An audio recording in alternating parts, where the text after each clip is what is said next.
Hi, this is Ben Goldsmith from Breakthrough Property, and this video is part of my series of video shorts on tenant management.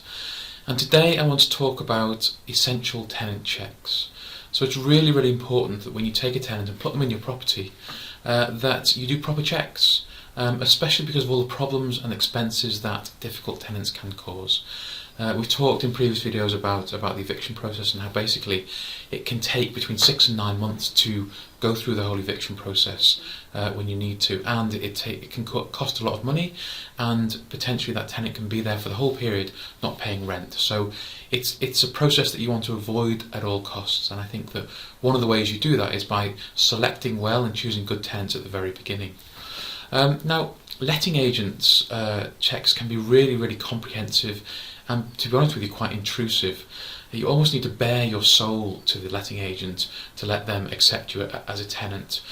But I have to say, we've taken a different approach on a lot of those things, and but there are really good reasons why letting agents have such a comprehensive approach, and they do filter out potentially problematic tenants quite effectively.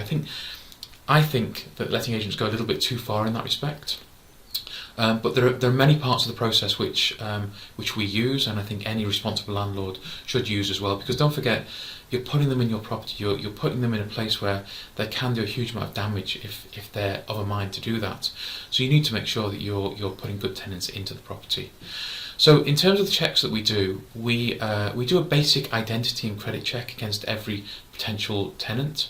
And we do this through the National Landlords Association, and this checks that they have a bank account in their name, and that it checks to see if there are any county court judgments of debts against that person. So that's a very basic check. We also do a right to rent check, which is a legal responsibility now.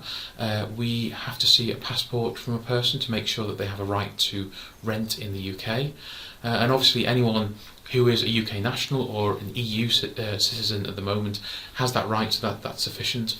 If they're not if they don't hold one of those nationalities, then we'd have to go and check on the government website to make sure that they have the right visa to reside in the UK.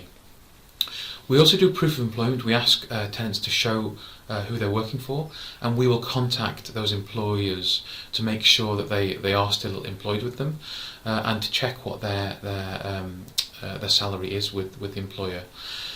We also want to see that salary is regularly coming into their bank account. So we do ask tenants, and this is quite a new thing actually, but it's something that we've learned from experience that is a good thing to do.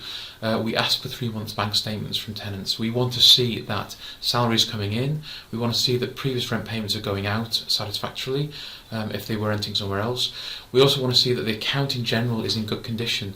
It's not so much that it's in credit or overdraft, but it's more that it's operating within whatever limits are on the account, and that there's no rejected payments, there's no unpaid transactions going through. That's a warning sign for us that there's a problem with the person, and they may not be able to keep up their rent payments in the future.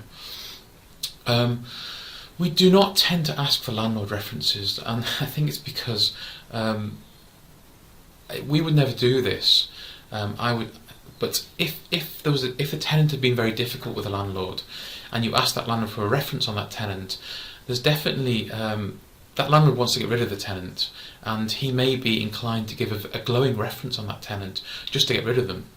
Now, I've never done that, and when I've only been approached once for a reference on a tenant who I would never accept back, and I've just refused to give the reference. But still, I'm aware that a good reference from a previous landlord doesn't necessarily mean they've been a good tenant. It might just mean the landlord wants to get rid of them. So we don't ask for that. So they're all the sort of the procedural checks that we do. But I think more than that, and maybe in many ways more important than that, is that we get to understand the tenant a bit. We spend time learning who they are, what they're about, why they're looking to move, why they're moving to Weston if they're moving into the area, or Bristol. And we get a feel for what their tenant, who that person is, and if they're going to be a good tenant in the property or not. And that sort of gut instinct about the tenant is really important. My property manager Ahmed does this, and to be honest with you, he's far better at it than I am. But that gut instinct about a tenant is really important, and even if everything else checks out, if we don't feel like we can trust that person, then we don't accept them as a tenant. So that is also a very important part of the checking process for us. And I'd recommend that everyone goes through all of those steps. And as I say, if you don't feel there's something right about the tenant, then be willing to say no to them, because I think we filtered out a lot of difficult tenants by doing that. Anyway, that's my tip for today on tenant management.